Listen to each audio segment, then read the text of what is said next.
Hello everyone and welcome to this TELedvisors webinar. Today we're looking at learning technologists, what they actually do. What do they know? What do they do? What's the difference between edtechs and learning designers? How do we work together? How do we find the best people for the job? Today we're joined by, well, myself, Colin Simpson, Kim Schutz from University of Adelaide, Joe Hayes from Monash University, and Elaine Huber from the University of Sydney. Okay, so our next presenter is Joe Hayes. He'll be talking about how, well, you can see it on the screen, how we work with IT teams.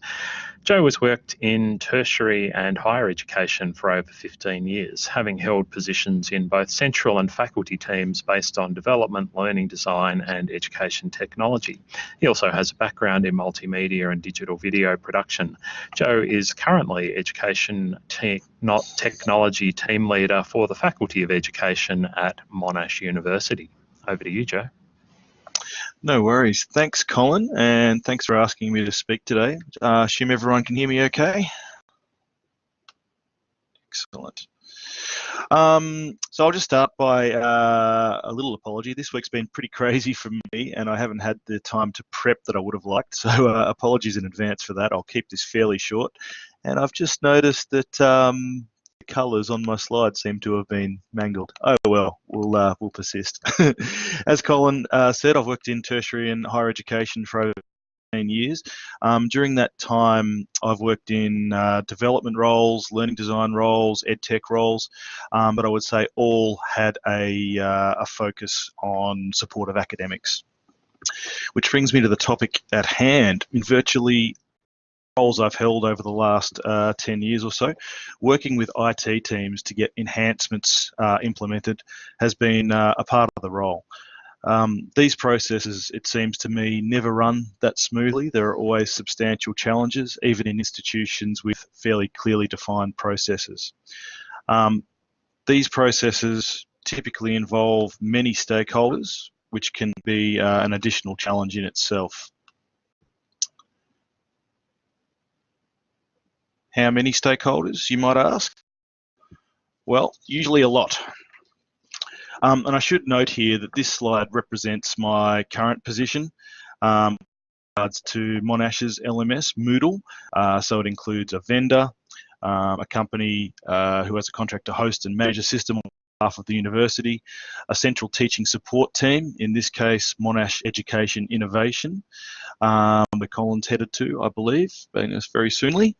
And in a previous role of mine at La Trobe, it would have been La Trobe Learning and Teaching. So it's by no means a definitive representation of the process or the structure that you may find yourself in. And I'll just return to a point Colin made earlier on about learning designers, ed technologists, and in my experience, these central support teaching teams being a bridge between academics and IT. I'll just emphasise and echo that I've found that to be absolutely the case in most of my experiences. So in terms of the process that I see most, teaching staff might be the genesis of an enhancement request. And things might get particularly interesting if you have a senior academic like a dean or associate dean pushing for the enhancement too.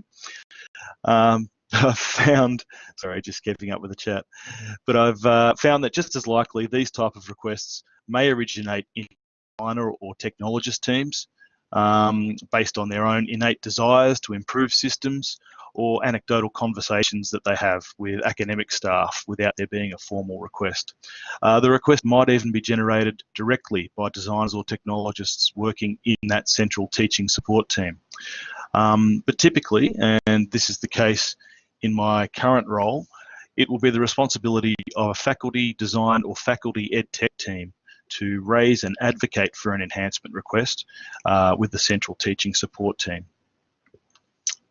The central team is usually the conduit to the IT team, who, depending on staffing, resources, and the complexity of the request, will either implement the change themselves or pass prioritised enhancement requests to the vendor. At the end of all, if we're lucky, the vendor actions the enhancement request while also undertaking work to mitigate risks and ensure system stability.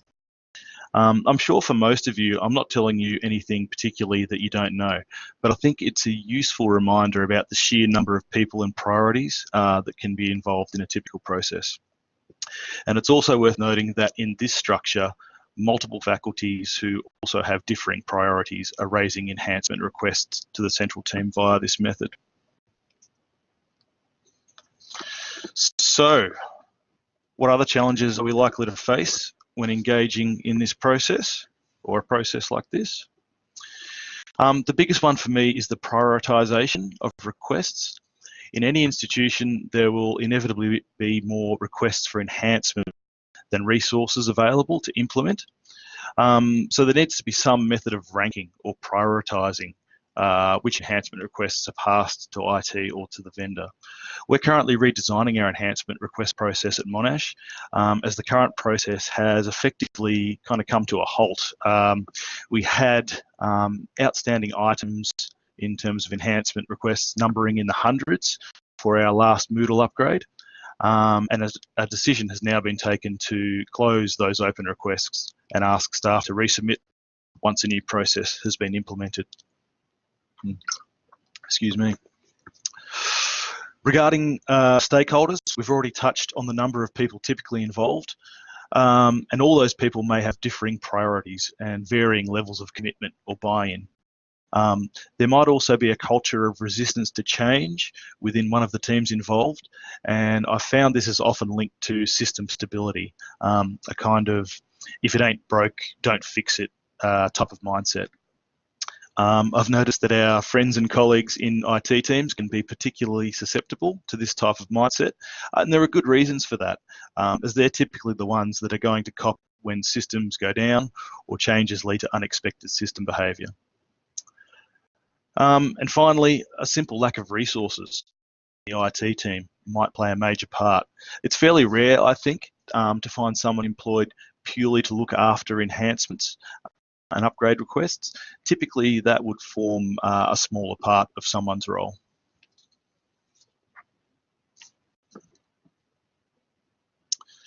So that's the bad, or the challenges. What steps can we take to alleviate those challenges and find some opportunities when we're engaging in a process like this? First, I consider the logging process to be paramount. I just gave the example of Monash's enhancement queue sort of grinding to a halt. There are a number of factors there, but I think one of the big ones was that there was no single point of entry. And what I mean by that is that while the requests were managed via a single spreadsheet, there were multiple ways that a request could find its way onto that spreadsheet. In this case, it could be logged via an IT web portal, it could be raised at a learning system admin group meeting, or added directly by staff with access to the spreadsheet.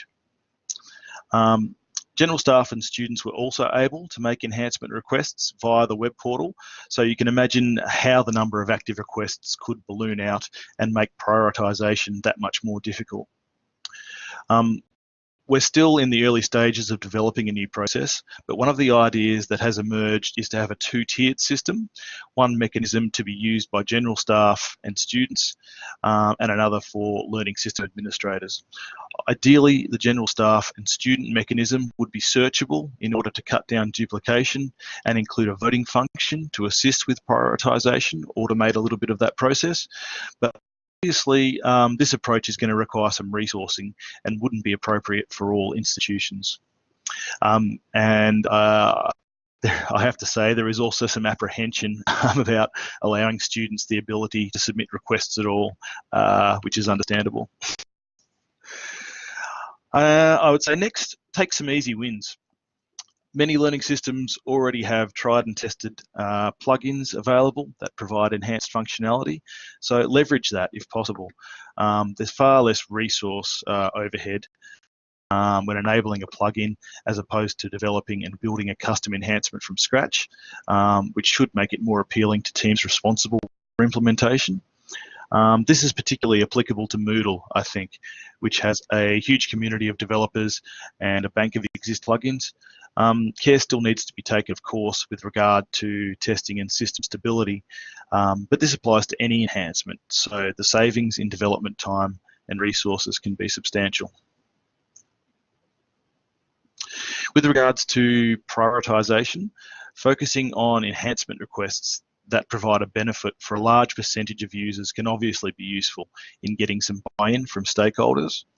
Even if the request has originated in your department or faculty, focus on the benefits it provides for the institution at large when advocating for it in forums like admin and reference group meetings.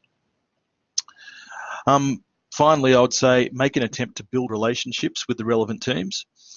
Most discussion regarding enhancement requests occurs in formal settings like admin and reference group meetings. Establishing relationships that go beyond these formal settings can be useful in breaking down silos of operation and generating open and frank discussions. But having said all that, and unfortunately for us, I suppose, my key takeaway would be that it ain't easy. In most of my previous roles and through to my current one, enhancement requests and the process has been a consistent problem area. Even if you have a good process in place, even if you're able to build relationships and implement effective strategies, you are typically able to get far less done at a far slower pace than you would like. I certainly don't have all the answers on this, so I think now would be a good time to wrap it up and say thanks for listening. And I was going to invite people to share their own perspectives on this or maybe some tips for achieving some success in this area. But as Colin said, if there's some time after all the presenters do that, happy to do it then or take any questions if there are any. So thanks very much. Thank you very much, Joe. I think there's a lot of what you said people should be able to relate to. But yeah, I mean, it is about the relationships. So most of what Elaine's going to be covering now is broadly a discussion. So I think we can try and incorporate comments and questions in this. So if everyone can, everyone's already showing their appreciation for Joe. Thank you very much. And thanks for sharing, Joe. No props. It was fun. Thank you. Thanks for asking.